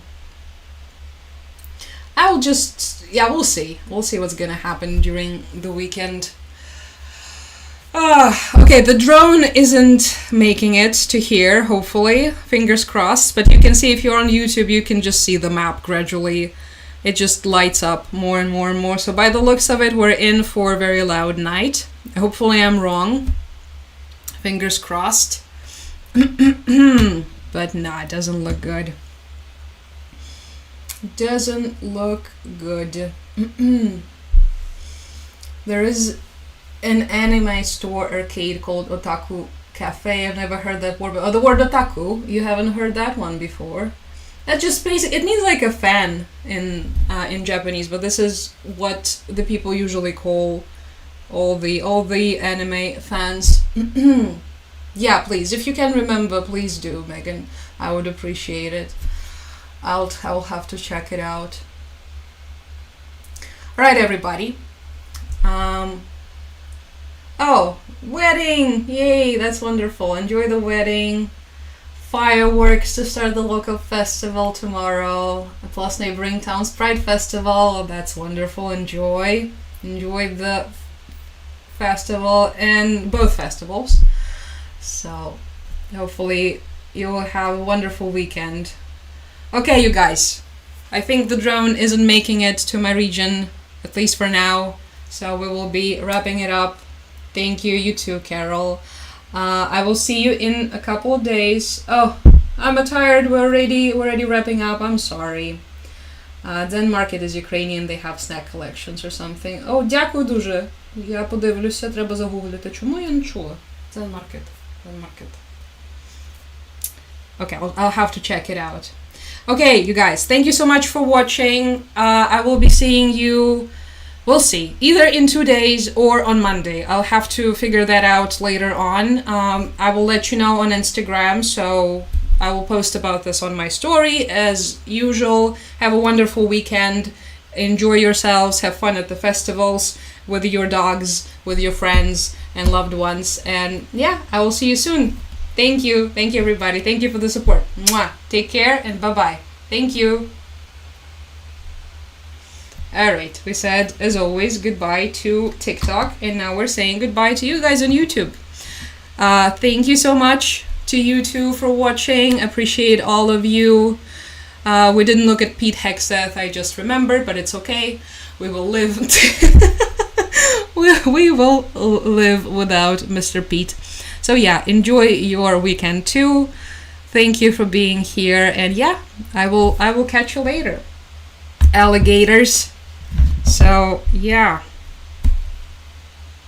a millennial heart for you guys. Mwah. Bye bye. Take care, everybody.